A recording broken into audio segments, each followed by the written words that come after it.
Usually when we talk about a classic real estate investment, specifically Timberland, there is this baked-in expectation of just, serene predictability. Oh, yeah, definitely. You buy a plot of land, the sun shines, the rain falls, and the trees just grow quietly in the background. Mm-hmm. It's supposed to be like the ultimate low-stress, inflation-hedged asset. You are buying biological compounds. Right. The appeal is completely obvious. I mean, timber is an asset class that literally grows while you sleep. Exactly. Historically, institutional investors have flocked to it because it doesn't care about the stock market. It Right. doesn't care about consumer sentiment. It operates on these decades-long cycles rather than quarterly earnings pressures. You plant a seedling, wait 25 years, harvest it, and repeat. And I think we naturally gravitate toward that kind of tangible, slow, and steady narrative.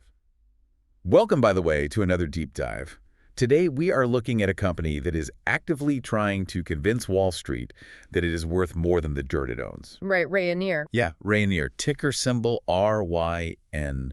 We are basing today's deep dive strictly on a comprehensive AI investment memo dated May 20, 2026. And look, when you step into the world of modern, publicly traded corporate timberland with this company, that serene forest is suddenly deafening. It really is. It is filled with the sounds of chainsaws, real estate developers, aggressive corporate merger integration teams, and honestly, just incredibly complex financial engineering.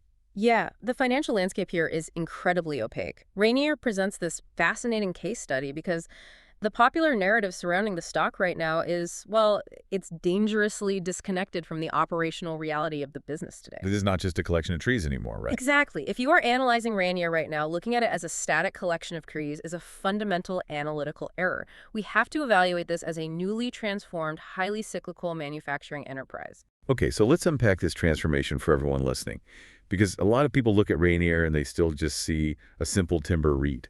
But the reality today is entirely different than it was even just a few months ago. Very different. In January 2026, they closed this massive transformational merger with PotlatchDeltic. Overnight, they basically ceased to be a pure-play timber real estate investment trust, or REIT.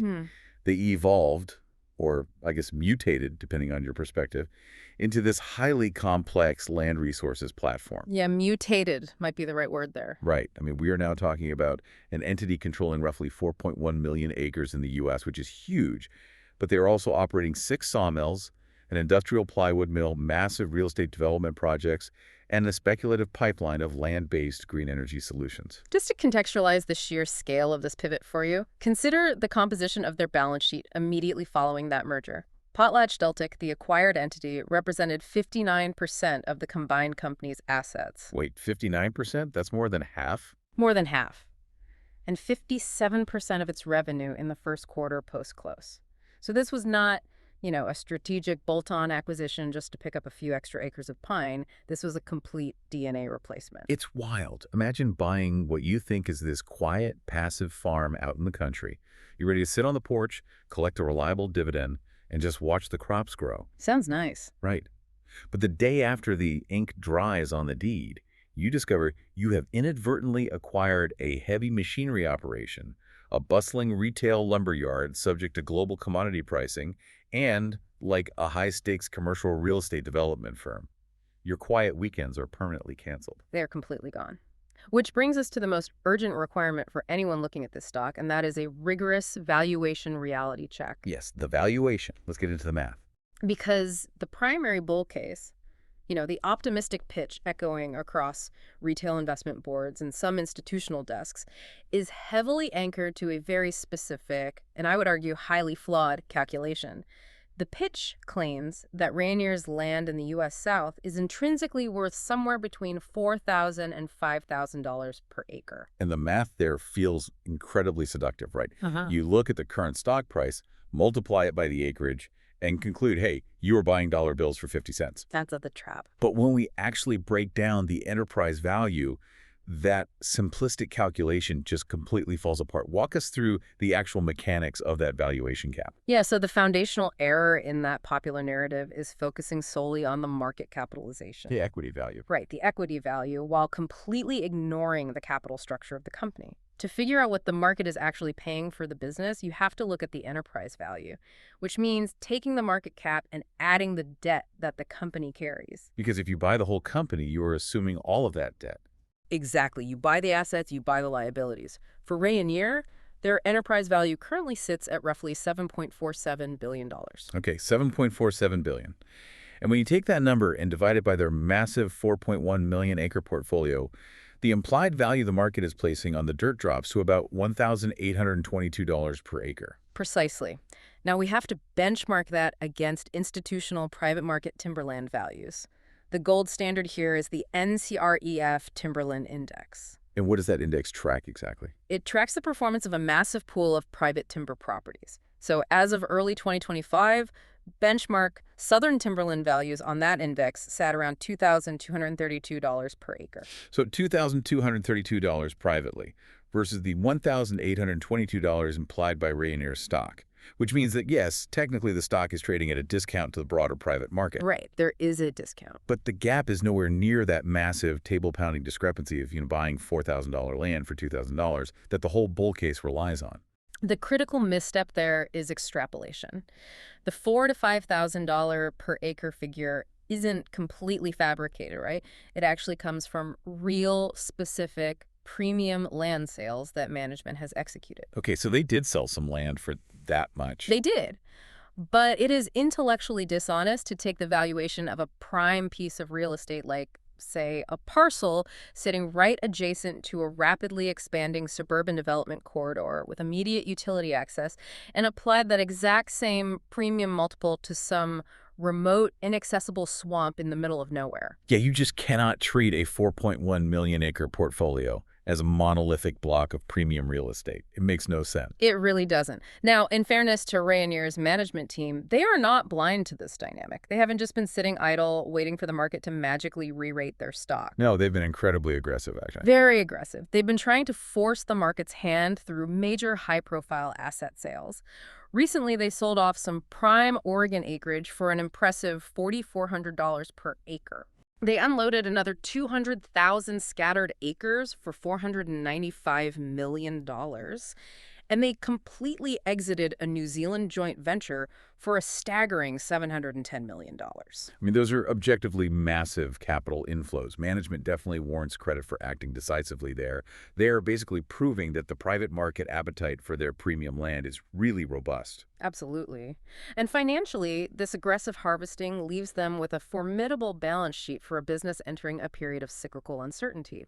Following these transactions, they are sitting on roughly $681.7 million in cash. That's a huge cushion. It is, and it's backed by a weighted average debt cost of merely 2.3 to 2.4%.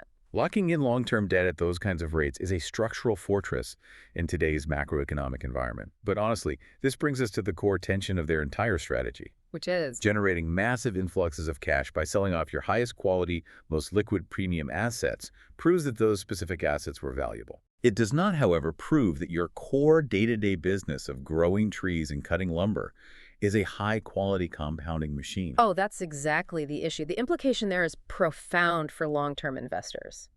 Let's say you sell the antique furniture out of your house to pay your mortgage. Okay. You certainly solve your immediate cash flow problem, right? You even prove you have great taste in antiques. But it doesn't indicate that your actual salary, your daily operational income, is sufficient to sustain your lifestyle. That is a great analogy. The value creation we are witnessing at Rayonier today is overwhelmingly driven by portfolio recycling and financial engineering.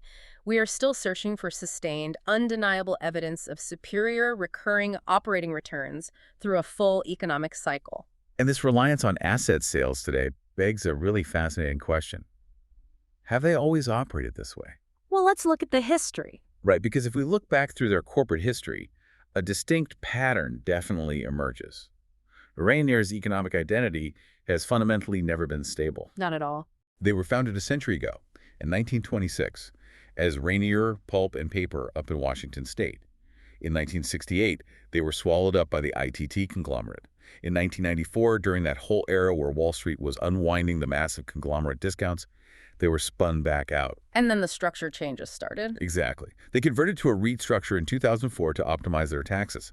10 years later, in 2014, they spun off their performance fibers division to basically isolate the timber.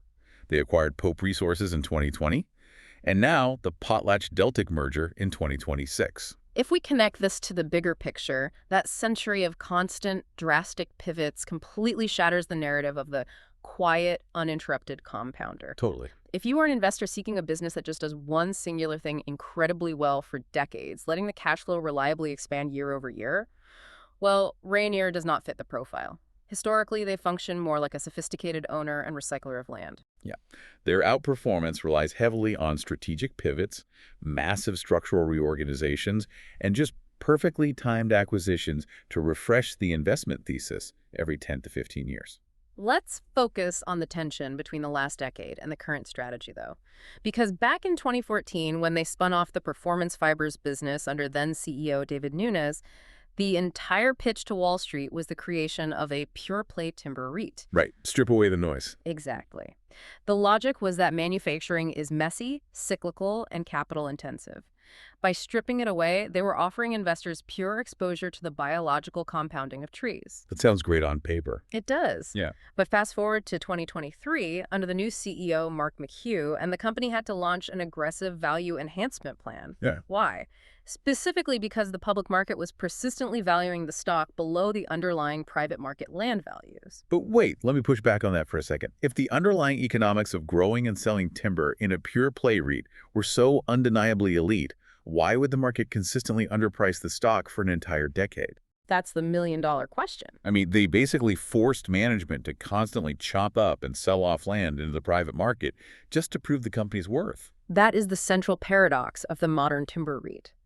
If the core operational execution, the physical process of planting, growing, harvesting, and transporting logs to the mill was generating outstanding, undeniable cash flows, the public-private valuation disconnect would not have festered for 10 years. Because cash flow eventually dictates valuation, right? Right. The public markets can be irrational in the short term, maybe a year or two, but over a decade, cash flow tells the true story. The market was signaling that while the dirt itself was valuable, the actual business of operating that dirt wasn't generating a sufficient premium over the cost of capital. Which means the market essentially forced their hand. And that brings us to the double-edged sword of those recent massive asset sales we talked about. When management sold off those 200,000 acres for $495 million, the transaction closed at an implied multiple of roughly 45 times the trailing 3-year average EBITDA for those specific properties. A 45 times EBITDA multiple. Let that sink in. Yeah, that's wild. That is the kind of valuation you expect to see for a hyper-growth enterprise software company, not a collection of pine trees.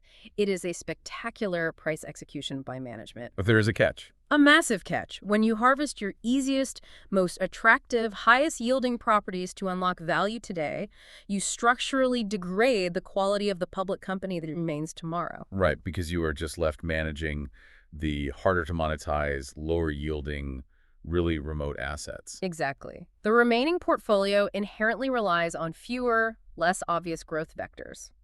The low-hanging fruit has been picked, literally and figuratively. From this point forward, financial engineering will yield diminishing returns. They actually have to operate the remaining business exceptionally well to justify the stock price. And having realized that the pure-play timber model was continually penalized by the market, Rayonier essentially threw the old playbook out the window at the start of 2026. The big pivot. Yeah. This brings us back to the PotlatchDeltic merger, which fundamentally alters the risk profile of the company. They're attempting to balance this massive land optionality story over 3.1 million acres in the U.S. South, 930,000 acres in the Pacific Northwest, with a sudden, intense exposure to heavy manufacturing. They integrated 1.2 billion board feet of annual lumber capacity into their operations. 1.2 billion. That introduces profound embedded liabilities. Legacy Rayonier was an investment anchored in scarcity, right? Land is finite, the supply is fixed. But the new Rayonier introduces deep, aggressive manufacturing cyclicality. And why should you as an investor care about that cyclicality? Let's talk about the actual mechanics because sawmill economics are notoriously brutal. Yeah, why does adding lumber capacity make the business so much riskier? I mean, shouldn't vertically integrating and processing your own trees be a good thing? You would think so, but a sawmill is fundamentally a spread business. You have massive fixed overhead costs to keep the mill running, maintain the equipment, and pay the workforce. Your input cost is the raw logs you purchase, and your output revenue is the finished dimensional lumber you sell to distributors and home builders. Okay, makes sense. So your profit margin is entirely dictated by the spread between log prices and lumber prices. And lumber prices are incredibly volatile. Hugely volatile. They are tied directly to the macroeconomic health of the housing market. If mortgage rates spike, as we've seen happen, home builders pull back on new starts. Repair and remodeling demand plummets. Suddenly, the price of finished lumber crashes, but your fixed costs at the mill remain exactly the same. Furthermore, in regions where timber is abundant like the U.S. South, the cost of raw logs might remain relatively stable even when lumber prices fall. Oh, wow, so you get squeezed on both ends. Severe margin compression. The mill still has to buy logs to keep running, but the product they're selling is suddenly worth significantly less. If you originally invested in Rayonier seeking a stable, bond-like alternative that's insulated from broader economic shocks, well, you are now holding a stock that will feel every single tremor in the global housing market directly through the income statement of those sawmills. That is a fundamental shift in the investment thesis. Compounding that operational risk is the reality of corporate integration. Integrating a massive, complex manufacturing operation requires flawless execution. It really does. And right now, the governance structure at Rayonier is setting up some warning flares. The merger with PotlatchDeltic was framed as a merger of equals. Yeah, in corporate finance, a merger of equals is frequently a euphemism for delayed conflict resolution. The power dynamic is just muddy right now. Yeah. Currently, the former CEO of PotlatchDeltic, Eric Krimmers, serves the executive chairman of the combined board. Meanwhile, the Rayonier architect, Mark McHugh, is sitting in the president and CEO seat. For an institutional investor assessing risk, this transitional governance diffuses accountability. You have two highly successful, strong-willed leaders from distinct corporate cultures attempting to steer an incredibly complex, newly integrated ship. And this split leadership structure is occurring at the exact moment when clean, unified, decisive leadership is required to execute the integration. Right. They need to actually extract the $40 million in run rate cost synergies they promised Wall Street to justify the deal in the first place, until we see several quarters of seamless execution under one unassailable operating model. That governance complexity represents a very tangible risk premium. So to summarize where we're at, we have a complicated board, a completely new reliance on volatile lumber manufacturing, and a historical tendency to use asset sales to paper over average operating returns. That's the setup. So how did all of this actually look when they reported their first set of numbers as a combined post-merger entity? The first quarter 2026 earnings release is just a stark, fascinating reality check. When you dissect the first quarter financials, the headline number was a total adjusted EBITDA of $94.1 million. Which, in a vacuum, appears pretty healthy. It does, but the critical directional insight lies in the composition of those earnings. The real estate segment generated $46.2 million. Go. The Southern Timber Harvest generated $45.5 million. But the new Wood Products division, the massive manufacturing arm they just acquired, contributed a paltry $6.8 million to that total. Wait, $6.8 million out of $94.1 million. Exactly. That breakdown completely demolishes the narrative of a stable, synergistic business model.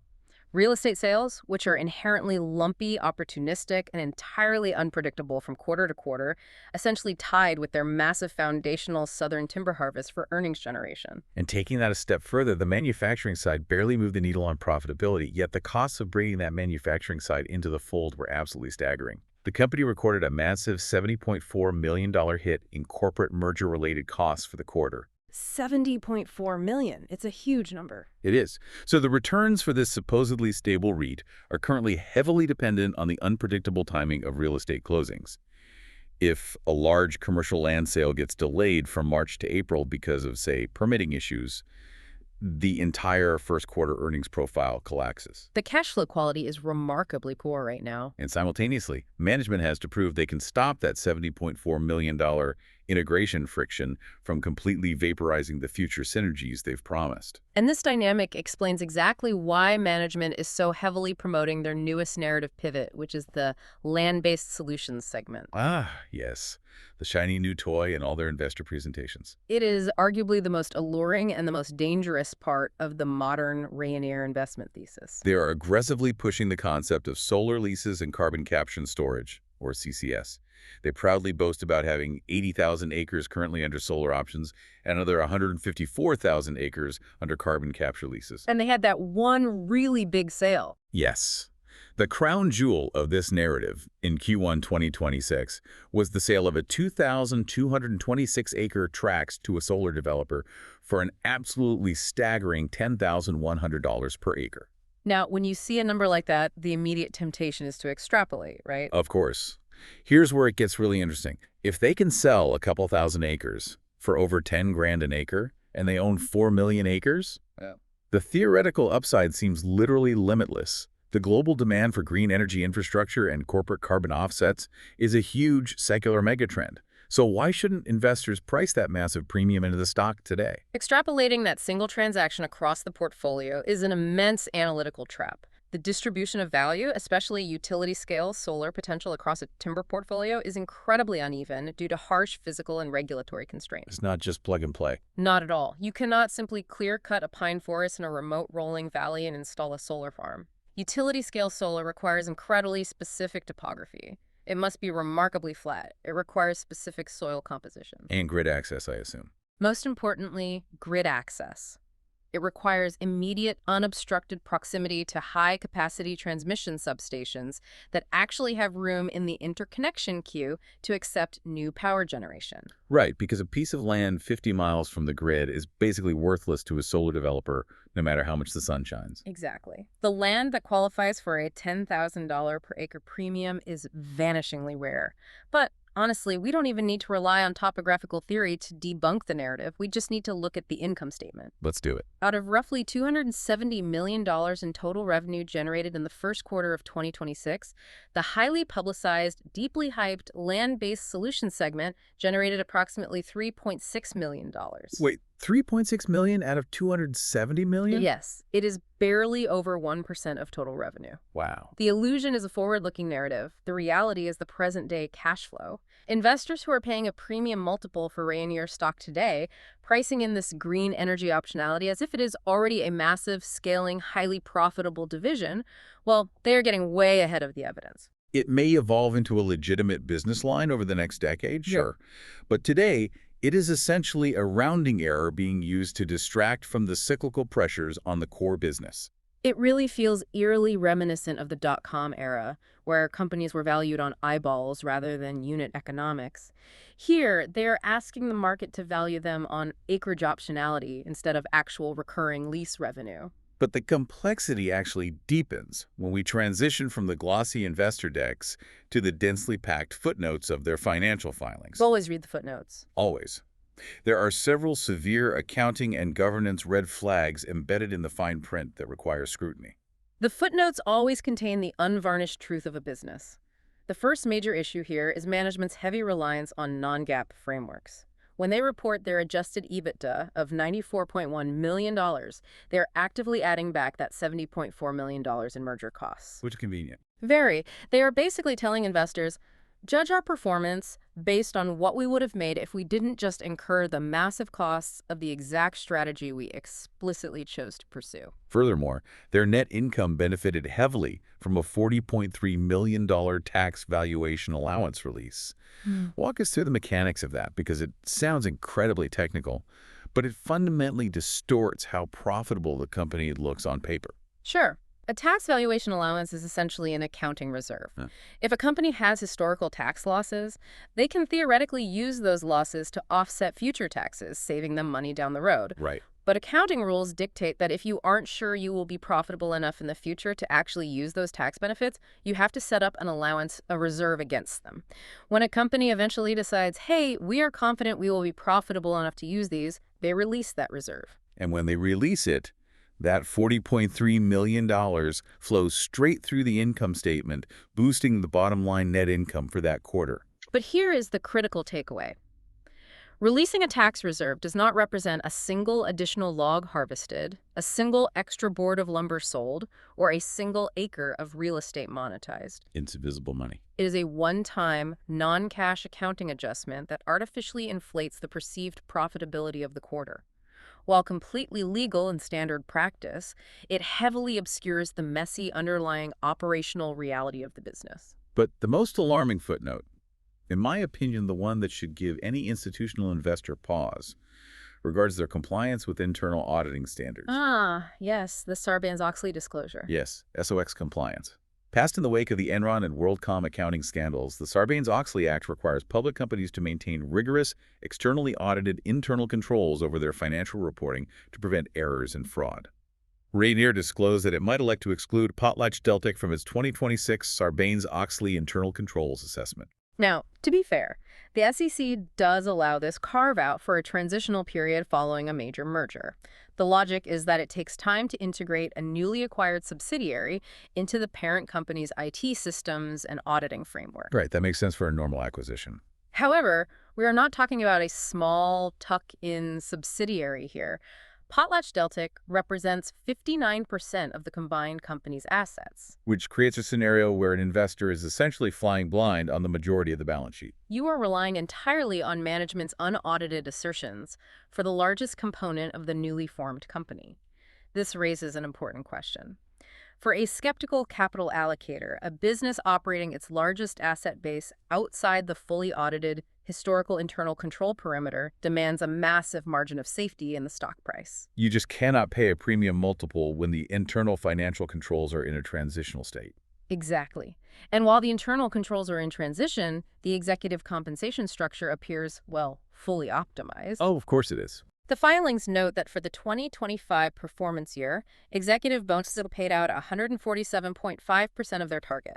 They vastly exceeded their bonus metrics. But wait, those payouts were largely driven by the successful execution of those one-off asset sales and the strategic reshaping of the portfolio, right? Not by a structural increase in the recurring operating returns of actually growing and selling timber. That is the crux of the misalignment between management and the retail shareholder. Management is operating the company like a highly disciplined private equity firm, buying, selling, merging, and harvesting assets. And they are being compensated handsomely for executing those complex transactions. While retail investors are holding the stock under the assumption that it is a long-term, stable business compounder. Right. The executives capture the financial reward of the transaction today, while the long-term shareholder carries all the cyclical integration risk tomorrow. We have covered a staggering amount of ground here. We have mapped a century of corporate pivots. We've broken down the massive recent transition into highly cyclical manufacturing. We have pierced the illusion of the solar and carbon optionality narrative.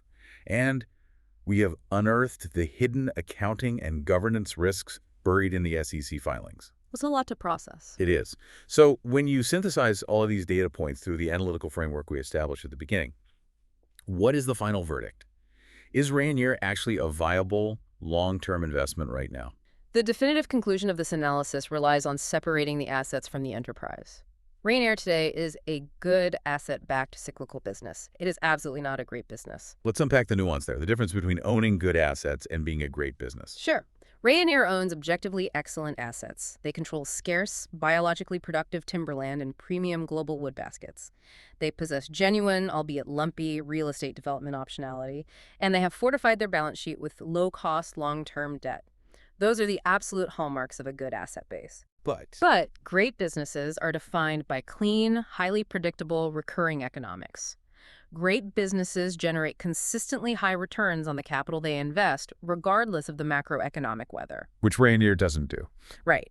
Great businesses do not rely on the unpredictable timing of commercial real estate transactions to salvage their quarterly earnings.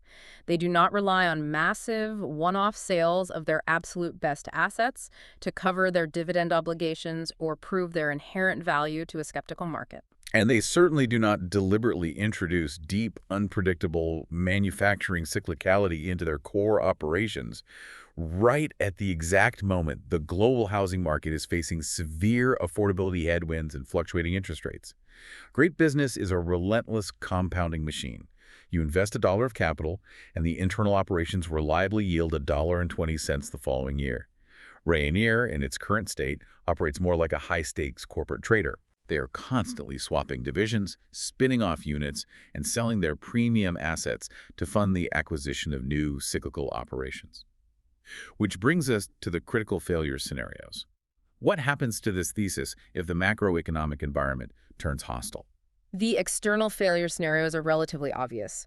Prolonged softness in housing starts, driven by sustained high mortgage rates, would obliterate the margins in their newly acquired wood products division. And extreme volatility in global lumber pricing would make cash flow forecasting nearly impossible. Yes. Furthermore, regional weather events like devastating wildfires in the Pacific Northwest or catastrophic hurricane seasons in the U.S. South can physically destroy their biological inventory overnight. But the most critical failure scenarios are actually entirely internal, right? I would say so. First, what if the integration of PotlatchDeltic simply fails to yield the $40 million in run rate synergies they promised?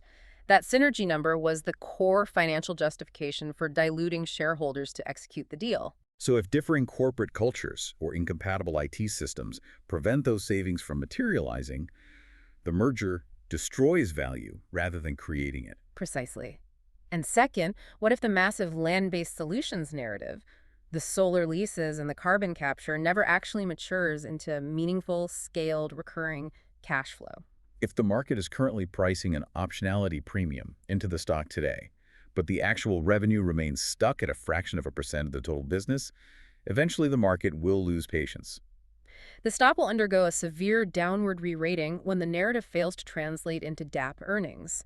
Therefore, for a disciplined, skeptical investor, Rayonier currently belongs strictly on a watch list, not in the core of a long-term portfolio. It requires a heavy burden of proof before graduating to a buy rating. What specific metrics or operational milestones need to be achieved for that graduation to occur? First and foremost, we require a minimum of 2 to 3 years of post-merger operational proof. We need undeniable evidence that the two distinct cultures have successfully integrated and that the $40 million in promised synergies are actively expanding the bottom line operating margins, not just appearing as hypothetical adjustments on a pro forma investor slide. That means we need an end to the SOX compliance exemptions and an end to the massive merger-related EBITDA add-backs.